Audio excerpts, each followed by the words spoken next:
Hello सभी विद्यार्थियों को नमस्कार। आज हम इस वीडियो के अंदर माध्यमिक शिक्षा बोर्ड राजस्थान अजमेर का जो मॉडल पेपर दे रखा है उस मॉडल पेपर को हल करेंगे। इसके अंदर किस प्रकार के प्रश्न आएंगे, वैसे प्रश्न आपके बोर्ड एग्जाम में जो पेपर होगा उसी में इसी प्रकार के प्रश्न पूछे जाएंगे।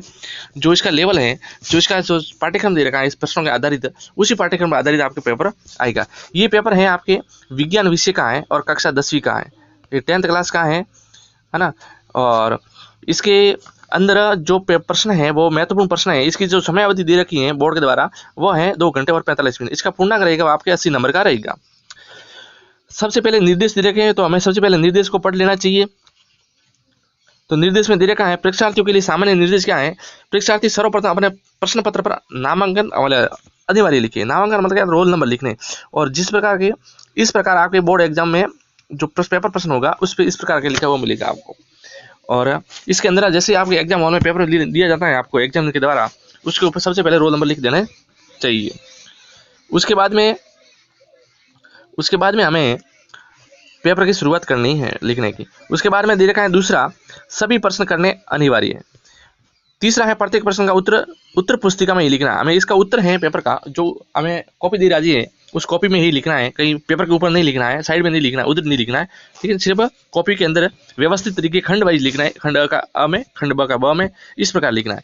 और अगला दे रखा है आंतरिक खंड है, उन सभी प्रश्नों का उत्तर एक साथ लिखना है। जैसे खंड अ का प्रश्न है तो उत्तर है तो आपको खंड अ के अंदर ही लिखना है, ब के अंदर नहीं लिखना है। क्योंकि ब के अंदर लिखेंगे तो एग्जामिनर वो जो जांच करने वाला होगा, कॉपी चेक करेगा, वह आपको नंबर नहीं देगा और जिस कारण आपके परसेंटेज कम हो जाएंगे। इसलिए खंड वाइज प्रश्न उत्तर लिखने हमें दूसरे खंड में खंड का दूसरे खंड में नहीं लिखना है। अगला आप देख रहे हैं 17 से 23 तक आंतरिक विकल्प। आंतरिक विकल्प का मतलब हो जाएगा आपके अथवा में प्रश्न है। 17 से 23 तक जो प्रश्न आएंगे वो सभी आंतरिक विकल्प आए होंगे, अथवा में प्रश्न होंगे। उसमें से आपको एक करना है, दोनों नहीं टिपने हैं। उसके बाद में दोनों टिप दिए तो वो आगे जो चेक करेगा वो आपके नंबर काट सकता है, दोनों को गलत कर सकता है। इसलिए दोनों नहीं टिपने हैं, ये ध्यान रखना है। आप ज़्यादा होशियारी करके दोनों टिप लेते हैं।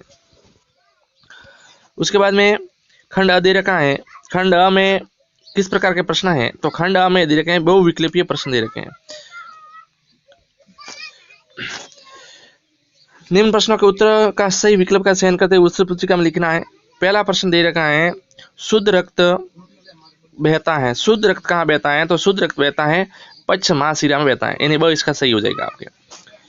अगला है प्रश्न है हीमोग्लोबिन का प्रमुख कार्य क्या है, तो हीमोग्लोबिन का प्रमुख कार्य है ऑक्सीजन का परिवहन करना। हीमोग्लोबिन का प्रमुख कार्य माना जाता है। अंतस्रावी ग्रंथियां होती है, अंतस्रावी ग्रंथियां होती है, नलिका युक्त अंतस्रावी ग्रंथियां होती है, इसका बराइट है। उसके बाद में देखा अगला चौथा, पत्तियों का मुरझाना। पेड़ पौधों की जो पत्तियां होती है वो मुरझाती क्यों है, किस कारण मुरझाती, कौन से हार्मोन के कारण मुरझाती हैं, तो ये है साइटोकाइनिन हार्मोन के कारण मुरझा जाती है।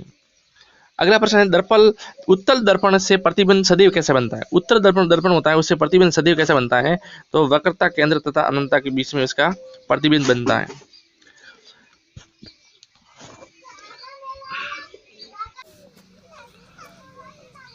अगला छठा प्रश्न दे रखा हमारा, एक अवतल दर्पण की वक्रता त्रिज्या 15 सेंटीमीटर है, तो इसकी फोकस दूरी क्या होगी। इसकी फोकस दूरी हो जाएगी आपके -15 सेंटीमीटर, राइट है। सातवां है प्रतिरोध का मात्रा क्या है। प्रतिरोध का मात्रा क्या आपके इसमें राइट है, ओम। आठवां प्रश्न, प्रत्येक ओम प्रतिरोध वाले n चालकों को समांतर क्रम में जोड़ा गया है, तो संयोजन का तुल्य प्रतिरोध क्या होगा, संयोजन इनका, तो इसका राइट आंसर हो जाएगा हमारे इसमें हो जाएगा ब, राइट हो जाएगा। इसमें हमारे जो ब है वह सही है, 4n राइट है। इसमें हो जाएगा 4n। उसके बाद में अगला प्रश्न दे रखा है ए बी ए क्रमशः चुंबकीय क्षेत्र की तीव्रता, क्षेत्रफल और फोकस फ्लक्स के संकेत है। इसमें संबंध है, इसके बीच में किसका संबंध है, तो इसका जो राइट है वो हो जाएगा आपके सही है, इसमें राइट है। सांधी के ऊपर परत चढ़ने की क्रिया करेंगे। सांधी के ऊपर जो परत चढ़ती है उस क्रिया को संसारण कहते हैं। ए डी सी तथा डी विलियन के क्रमशः पीएच मान है 11, 9.5, 3.5 और 6.5 है। इनमें सर्वाधिक विलियन सारी विलियन है, तो इसमें सर्वाधिक सारी विलियन कौन है, तो इसमें सर्वाधिक सारी विलियन है ए, और इसमें राइट है। जर्मन सिल्वर में कौन सी धातु नहीं होती, तो जर्मन सिल्वर में धातु नहीं होती आपके Cu, राइट है इसके अंदर। अगला प्रश्न दे रखा है रिक्त स्थानों की पूर्ति कीजिए। पॉन्स मेंडुला और अनुमस्तिष्क का हिस्सा है, किसका हिस्सा है, तो पक्ष मस्तिष्क का हिस्सा है ये। पादपों में रेगिस्तान का कार्य जल का संवहन करना होता है। किसका? जाइलम। इसमें आ जाएगा जाइलम का संवहन करना होता है, जाइलम हो जाएगा इसमें। अमृता देवी विष्णु एक वन प्रेमी है जिसने खिजड़ियारी में वनों की रक्षा के लिए अपने प्राणों की आहुति दे दी थी। गंगा नदी रेगिस्तान जीवाणु की प्रचुर मात्रा में पाए जाने का प्रमुख कारण है जल में लाशों का, अजली लाशों का प्रवाहित करना। तो इसमें जो राइट आंसर हो जाएगा वो होगा कॉर्लिफॉर्मा। इसका राइट हो जाएगा कॉर्लिफॉर्मा, कॉर्लिफॉर्मा, ये इसमें आ जाएगा गंगा नदी वाले में। अगला प्रश्न दे रखा है, वायु में प्रकाश की चाल 3 × 10⁸ सेंटीमीटर है, जबकि एक पदार्थ में इसकी चाल 1.5 × 10⁸ सेंटीमीटर हो जाती है, तो पदार्थ का अपवर्तनांक क्या होगा? तो इसका अपवर्तनांक है, अपवर्तनांक हो जाएगा आपके पदार्थ का अपवर्तनांक हो जाएगा 1.5। एक विद्युत बल्ब पर 12 वोल्ट तथा 30 वोल्ट लिखा है, इसमें प्रवाहित हो सकने वाली अधिकतम धारा कितनी होगी? तो अधिकतम धारा हो जाएगी 0.4 एम्पियर। अगला प्रश्न है तीसरा, अति लघुरात्मक प्रश्न दे रखे हैं। कौन से सिरे में शुद्ध रक्त पाया जाता है? तो शुद्ध रक्त पाया जाता है फुफ्फुसी सिरे में पाया जाता है। प्रतिवर्ती चाप किसे कहते हैं? प्रतिवर्ती चाप कहाँ बनते हैं ना? तो प्रतिवर्ती चाप है वो मेरुरज्जु में बनते हैं। कहाँ बनते हैं? मेरुरज्जु में। किस कार्यक्रम के तहत CFC क्लोरोफ्लोरोकार्बन 1986 के तहत समिति हुई थी? अंतर्राष्ट्रीय समिति, अंतर्राष्ट्रीय समझौता इसमें राइट आंसर है। विश्व में सबसे तेजी से घटने जा रहा संसाधन कौन सा है? तो विश्व में सबसे तेजी से घटने वाला संसाधन वन है। 3R का मतलब क्या है? 3R का अर्थ हो जाएगा आपके 3R का मतलब एक का हो जाएगा कम उपयोग, दूसरा है पुनःचक्रण, तीसरा है पुनः उपयोग। ये 3R का मतलब। ओम का नियम लिखिए। ओम का नियम है V = IR। यहाँ पे V का है विभवांतर, I है धारा और R का मतलब प्रतिरोध हो जाएगा। उसके बाद में अगला प्रश्न है 7वां, किसी बैटरी में बल्ब में प्रवाहित प्रत्यावर्ती और दृष्टि धारा में कौन सी होती है? तो इसमें दृष्टि धारा होती है, ये दे रखा है इसके अंदर, ये सही है, इसमें दृष्टि धारा होती है। वेबर किस भौतिक राशि का मात्रक है? तो वेबर है वो किस भौतिक राशि का मात्रक है? चुंबकीय फ्लक्स का मात्रक है। चुंबकीय फ्लक्स आ जाएगा इसमें, चुंबकीय फ्लक्स का मात्रक। अम्लों का लिटमस पर क्या प्रभाव पड़ता है? तो अम्ल है नीले लिटमस पेपर को लाल कर देते हैं, ये लाल हो जाएगा। लिटमस किस रंग का रंजक है? तो लिटमस है आप सभी को पता होगा बैंगनी रंग का रंजक है। अगला है शुष्क बुझे हुए चूने, विरंजक चूर्ण किस प्रकार के चूने से तैयार किया जाता है? तो ये शुष्क बुझे हुए चूने से तैयार किया जाता है। इसमें शुष्क बुझा हुआ सुना जाए। अग्निशामक यंत्रों में किन रसायनों का प्रयोग किया जाता है? अग्निशामक यंत्रों में सल्फ्यूरिक अम्ल व सोडियम कार्बोनेट का प्रयोग किया जाता है। सोडियम कार्बोनेट या सल्फ्यूरिक अम्ल का प्रयोग किया जाता है। अगला देखिए, अगला प्रश्न हमारा है खंड ब आ गया। अब खंड ब है तो खंड ब के उत्तर खंड ब के अंदर ही टीपने हैं। यदि आपने खंड ब के उत्तर खंड स में टीप दिए तो आपके गोल मटोल हो जाएगा परीक्षा में। इसलिए खंड ब के अंदर ही छापने हैं, उसी में ही टीपने हैं। छक्के मत खाना वहाँ पे जाके, गच्छे खा गए तो गच्छे खाते रहेंगे। अब देखिए पहला प्रश्न दे रखा है इसका चौथा, वाष्पोर्जन क्या है? इसका महत्व लिखिए। वाष्पोर्जन किसे कहते हैं? आप सभी को मालूम होगा, पौधों द्वारा आवश्यक जल को वाष्प के रूप में शरीर से बाहर निकालने की क्रिया को वाष्पोर्जन कहते हैं। जीवाश्म किसे कहते हैं? तो पृथ्वी पर किसी समय जीवित रहने वालों अति प्राचीन जीवों सजीवों के प्रक्षिप्त अवशेषों द्वारा छोड़ी गई छाप जीवाश्म कहता है ना। और उसके बाद में अगला प्रश्न, डीएनए का महत्व क्या है? डीएनए का महत्व हो जाए दीर्घकालीन भंडारण। इसकी भूमिका है, डीएनए के प्रमुख है दीर्घकालीन भंडारण। जीवोम का निर्माण कैसे होता है? तो जीवोम का निर्माण है जीवोम का निर्माण है किसी भौगोलिक क्षेत्र में समस्त पारिस्थितिक तंत्र एक साथ मिलकर और एक बड़ी इकाई का निर्माण करते हैं, जिसे जीवोम कहते हैं। अगला प्रश्न देखिए, प्रतिबिंब से क्या तात्पर्य है? आभासी और वास्तविक प्रतिबिंब में क्या अंतर है? प्रतिबिंब तो जब एक किसी वस्तु को दर्पण के सामने रखते हैं तो उस वस्तु पर आने वाली प्रकाश किरणें दर्पण के तल से परावर्तित होकर हमारी आंखों पर पड़ती हैं, जिससे क्या बनता है? उस वस्तु का प्रतिबिंब बनता है, वह तो प्रतिबिंब हो जाएगा। आभासी प्रतिबिंब क्या होता है? परावर्तित या आवर्तित अपवर्तित किरणें परस्पर काटती हुई मालूम पड़ती है, वहाँ पे आभासी प्रतिबिंब बनेगा। और वास्तविक प्रतिबिंब वह होगा वस्तु से आ रही प्रकाश किरणों के अपवर्तन या अपवर्तन, परावर्तन और अपवर्तन के बाद वास्तविक पैटर्न बनता है, वहाँ पर उसका वास्तविक प्रतिबिंब। एम्पीयर क्या है?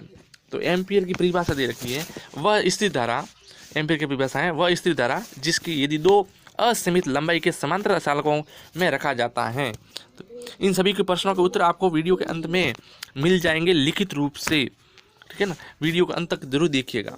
उसके बाद में देखिए अगला, एक विद्युत परिपथ दे रखा है, उसमें कुछ आंकड़े दे रखे हैं।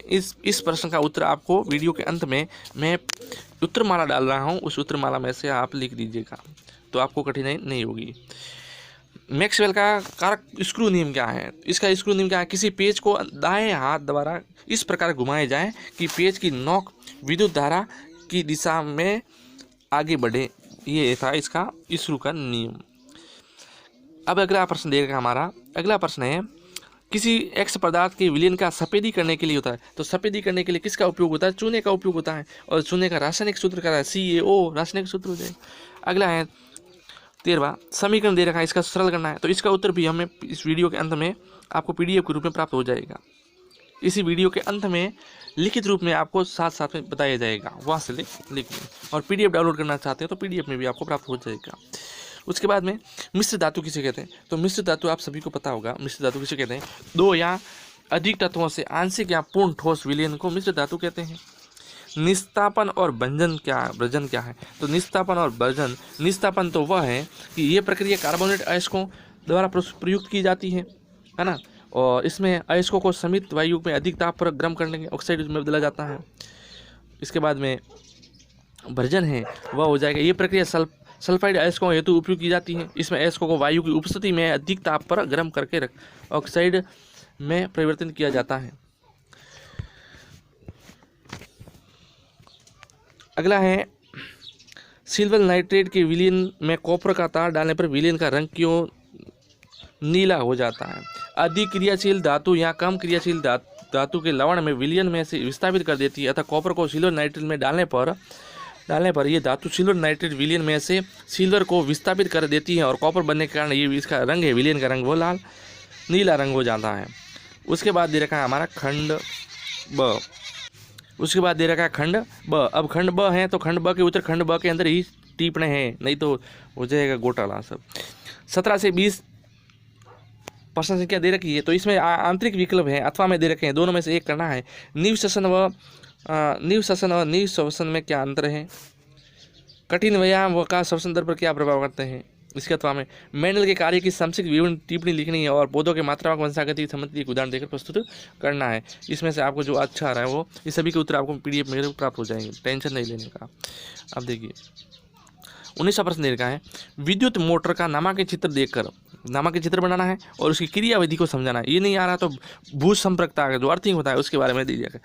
धातु के आवरण है ना वाले विद्युत साधित्रम भूकंप स्थल का क्या असर पड़ता है, क्या आवश्यकता, और जिंक सल्फ्यूरिक अम्ल से एक्स गैस कैसे बनती है? 3 दे रखे, ये नहीं आ रहा तो रासायनिक अभिक्रिया किसे कहते हैं? उदाहरण देकर समझा दे दीजिएगा। और फिर दे रखा है आपके खंड द में है निम्नात्मक प्रश्न दे रखे 3 निम्नात्मक प्रश्न, बड़े बड़े प्रश्न हैं 3, और इन तीनों प्रश्नों को करने हैं।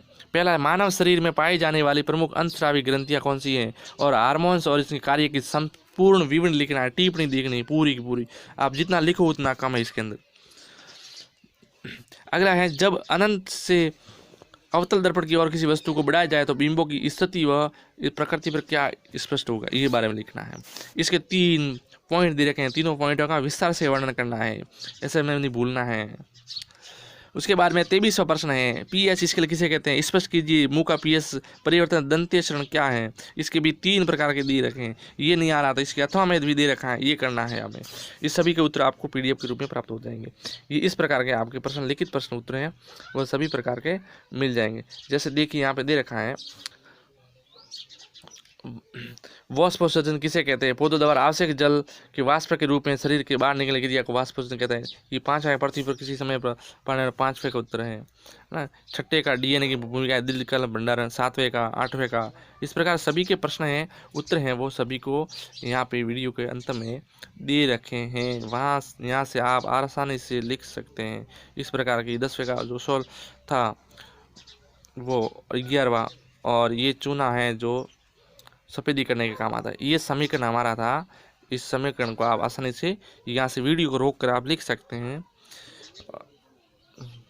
वीडियो पर आपको अच्छा लगे लाइक कीजिएगा और सब्सक्राइब कीजिएगा और साथ में दोस्तों को भी शेयर कर दीजिएगा, जिससे उन्हें भी फ़ायदा हो सके। लाइक कर दीजिएगा। जय हिंद, धन्यवाद।